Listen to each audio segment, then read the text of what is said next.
ప్రతి మనిషి జీవితంలో ఒక ప్రశ్న ఉంటుంది. మరణం అంటే ఏమిటి? జీవితం తర్వాత ఏమవుతుంది? ఇదే ప్రశ్నకు సమాధానమిచ్చినది గరుడ పురాణం. కాని విచారకరం ఏమిటంటే చాలామంది దానిని భయంతో దూరంగా ఉంచారు. కొంతమంది చెబుతారు, గరుడ పురాణం చదివితే అపశకునం వస్తుంది.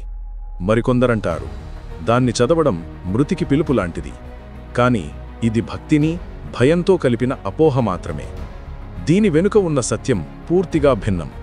గరుడ పురాణం భయపెట్టదు, అది జ్ఞానం నేర్పుతుంది. గరుడ పురాణం అనే పేరు విన్నప్పుడు చాలామందికి మొదట గుర్తుకు వచ్చేది మరణం. అవును, ఇందులో యమలోకం, పాపపుణ్య ఫలాలు, ఆత్మయాత్ర వివరాలు ఉన్నాయి. కాని ఆ వివరాలు మనకు భయం కలిగించడానికి కాదు, మన జీవితాన్ని సరిగా నడిపించడానికి.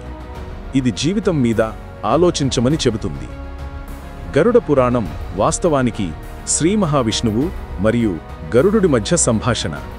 గరుడు అడుగుతాడు, ప్రభువు, జీవాత్మ మరణం తర్వాత ఎక్కడికి వెళుతుంది? అప్పుడు విష్ణువు వివరంగా చెబుతాడు, ఇది మనిషికి నీతిని, కర్మఫలాన్ని అర్థం చేయించడానికి ఒక దివ్య గ్రంథం. ఇప్పుడు ప్రజలు ఎందుకు భయపడతారంటే ఇందులో యమలోకంలో జరిగే శిక్షలు, పాపాల ఫలితాలు స్పష్టంగా వర్ణించబడ్డాయి. ఆ వర్ణనలు నిజంగానే భయానకంగా ఉంటాయి. కాని ఆ భయం మార్గదర్శక భయం, భక్తి భయం కాదు, అపశకున భయం. ఇది మనకు పాపం చేయొద్దని హెచ్చరిక. భయపెట్టడం కోసం కాదు, జాగృతం చేయడం కోసం గరుడ పురాణం వ్రాయబడింది. ఎలా ఒక తల్లి తన పిల్లవాడిని చెడు చేయకుండా నిలిపేందుకు హెచ్చరిస్తుందో, అలాగే గరుడ పురాణం మన ఆత్మను పాపం నుంచి కాపాడటానికి చెబుతుంది. ఇది భయపెట్టే పుస్తకం కాదు, జీవితం సార్థకం చేసుకునే పుస్తకం. ఇందులో ప్రతి శ్లోకం ఒక మార్గదర్శనం. నీవు చేసే ప్రతి కర్మకు ఫలితం తప్పదు అని గరుడ పురాణం చెబుతుంది. అంటే న్యాయం, నిజాయితీ, దయాభక్తి ఇవే మన కాపాడే కవచాలు. ఇది మనలో క్రమశిక్షణను, ధర్మాన్ని కలిగిస్తుంది. అందుకే ఇది పవిత్ర గ్రంథం, భయంకరమైనది కాదు. భయపడేవారు గరుడ పురాణం చదవరు, కానీ ధర్మాన్ని తెలుసుకోవాలనుకునేవారు దానిని గౌరవిస్తారు. దీనిని పఠించడం ద్వారా మనస్సు శాంతిస్తుంది. ఎందుకంటే ఇది మనకు జీవితానికి అర్థాన్ని నేర్పుతుంది. మరణం గురించి తెలిసినప్పుడు జీవిత విలువ తెలుస్తుంది. చాలామంది అంటారు, దాన్ని మృతుల సమయంలోనే చదవాలి. అది ఒక ఆచారం మాత్రమే. ఎందుకంటే ఆ సమయంలో మనం జీవిత నశ్వరతను గుర్తుంచుకోవాలి. దాంతో కుటుంబ సభ్యులు ధర్మబద్ధంగా జీవించాలనే సంకల్పం తీసుకుంటారు. కానీ దాన్ని భయంతో దూరం పెట్టడం తప్పు. గరుడ పురాణం మనకు చెబుతుంది, మరణం అనేది అంతం కాదు, మార్పు. శరీరం పోతుంది, కానీ ఆత్మ కొనసాగుతుంది. అది కొత్త రూపంలో తిరిగి వస్తుంది. ఇది తెలుసుకున్నప్పుడు మన భయం ఆత్మవిశ్వాసంగా మారుతుంది. ఈ గ్రంథం చదివిన వారు భయపడకుండా జీవించటం నేర్చుకుంటారు. ఎందుకంటే వారికి తెలుసు, నిజమైన పాపమంటే అజ్ఞానం. జీవితమంతా తాత్కాలికమని తెలుసుకున్నప్పుడు మనిషి దయగలవాడవుతాడు, సహనంతో ఉంటాడు. అదే గరుడ పురాణం యొక్క అసలైన శక్తి.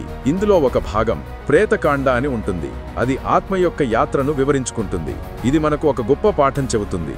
జీవితంలో మనం చేసే ప్రతి మంచి పని కూడా పరలోకానికి వెలుగవుతుంది. ఇందులో మరో భాగం కర్మ సిద్ధాంతం. ఏ కర్మ కూడా ఫలితం లేకుండా ఉండదు. ఇది సైన్స్లా చెప్పింది. Cause and effect. ఇది మనకు బాధ్యతతో జీవించమని నేర్పుతుంది. గరుడ పురాణం మనల్ని భయపడమని కాదు, సత్యం తెలుసుకోమని అంటుంది.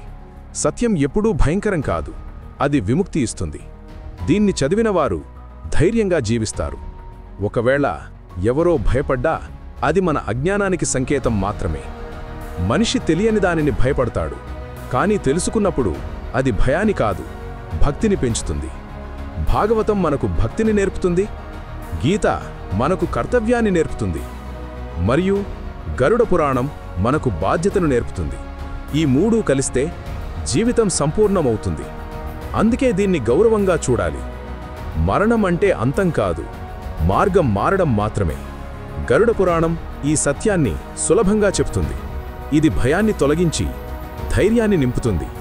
ఎందుకంటే మనం శరీరం కాదు, ఆత్మము. ఆ సత్యం తెలిసినవాడు ఎప్పటికీ భయపడడు. మన పురాణాలు భయపట్టడం కోసం కాదు, మనసును మేల్కొల్పేందుకు రాయబడ్డాయి. ప్రతి శ్లోకం మనలోని అజ్ఞానాన్ని తొలగిస్తుంది. అందుకే వాటిని చదవాలి, ఆలోచించాలి.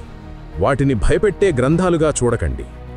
గరుడ పురాణం చదవకూడదనే మాట భక్తికి అవమానం. దాన్ని చదవడం అంటే సత్యాన్ని అర్థం చేసుకోవడం. మరణం మీద విజయం సాధించేది జ్ఞానం ద్వారానే. అదే గరుడ పురాణం మనకు ఇస్తుంది. కాబట్టి సత్యం తెలుసుకోవాలంటే గరుడ పురాణం చదవండి. భయంతో కాదు, భక్తితో చదవండి. అప్పుడు మీ జీవితం మారుతుంది. ఓకే ఫ్రెండ్స్, గరుడ పురాణం గురించి మీరేమనుకుంటున్నారు? కింద కామెంట్ సెక్షన్లో తప్పకుండా మెన్షన్ చేయండి.